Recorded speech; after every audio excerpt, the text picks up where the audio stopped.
Ayan. Hi guys, ngayon magluluto ako ng ginatang kalabasa.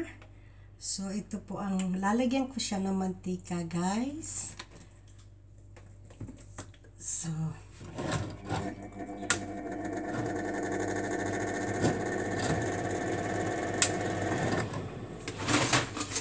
ang mga sahog nga pala ng aking gagataan na kalabasa ay sibuyas, chorizo de Bilbao, ano ba to? Luya at saka konting manok, guys. And of course, kalabasa at saka ang gatang nyog. So ngayon magigisa na tayo ng bongga. Wala ako guys na bawang kasi ayoko lang may bawang kasi may trabaho ako bukas. Ayan. Sibuyas.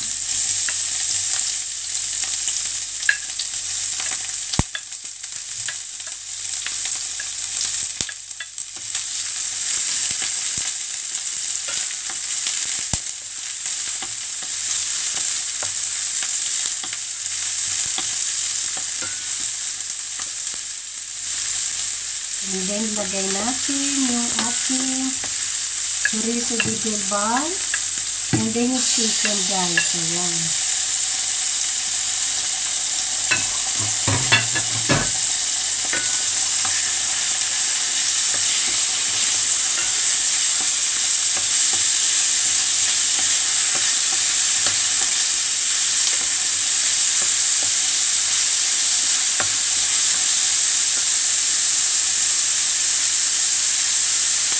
Then, ilagay na natin guys, yung timplan muna natin siya na pamintang powder. Yan, tsansyain nyo na lang yan.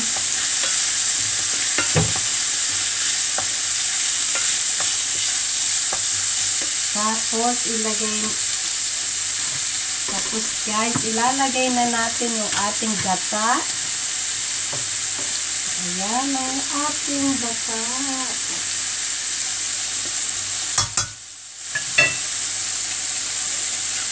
Ayan, isang lata yung ubos ko siya guys. Sa isang lata. Hindi tayo maglalagay ng tubig. Bale, ito ngayon ang magpapalambot ng ating kalabasa. Samatin natin siya. Kasi sayang, mahal. Dito kasi sa Bambansa, ang mga gata dito nasa lata. Wala dito mga fresh kagaya na sa atin. And then, haluin po natin siya.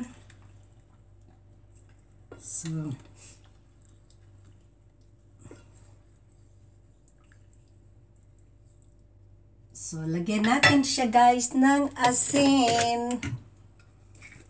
Tansyahin nyo na lang ang asin. Konti lang ang asin ilagay nyo kasi para hindi siya maalat.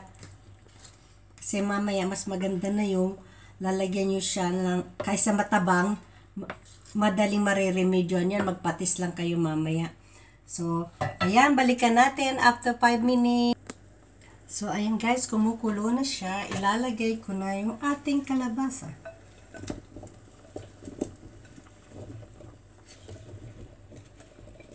Ganda ng kulay ng kalabasa, no? Orange na orange siya. So,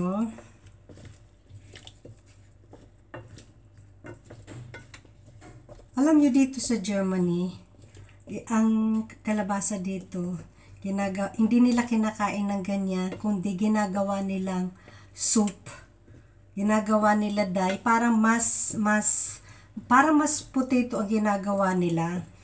Tapos, sa kanila ginagawang soup. So, ayan. So, takpan natin siya at balikan natin siya mamaya, guys. So, balikan na natin siya. Haluin ang ating kalabasa.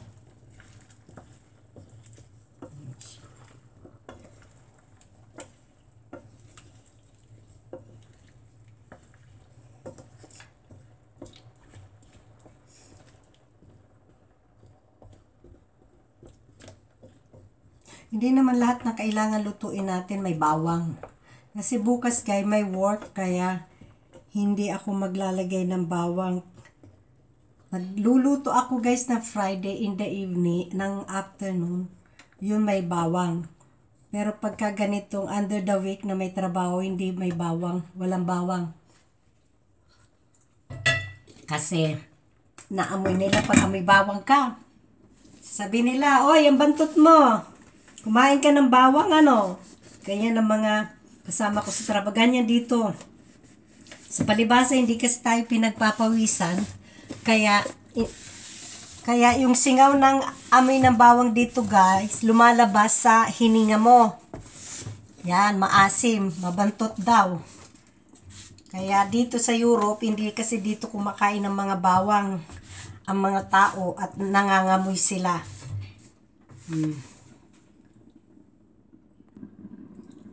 So, ayan guys, after 5 minutes, balikan na natin siya. So, haluin, ganon. Dilaw na dilaw siya.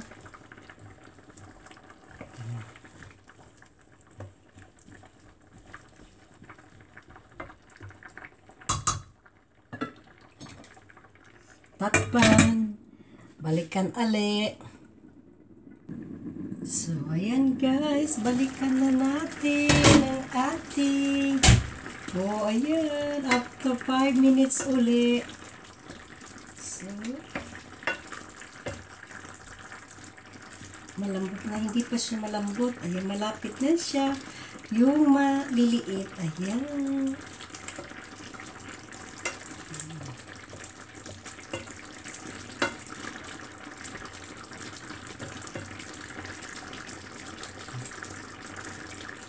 Yummy na siya. Malambot na siya. Tingnan natin kung malambot na siya. Malambot na. Kunti na lang siya. Yes. Ngayon magkakain lang tayo ng gulay, walang rice. Sarap ng... So, kunti pa kasi gusto ko talaga malambot ang kalabasa.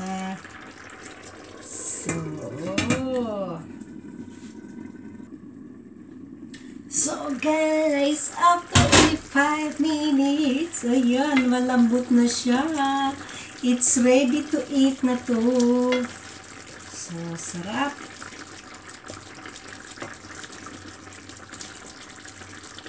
So guys, this is ready to eat. Pwede na natin siyang patayin ng apoy. And now, it's ready to eat. Tikman niya natin siya. Gusto ko siyang tikman. So, nakita nyo guys, tingnan nyo guys, malambot na ang ating kalabasa. Malambot na siya guys, kaya ready to eat na siya. Titikman natin siya. Tikman natin siya guys.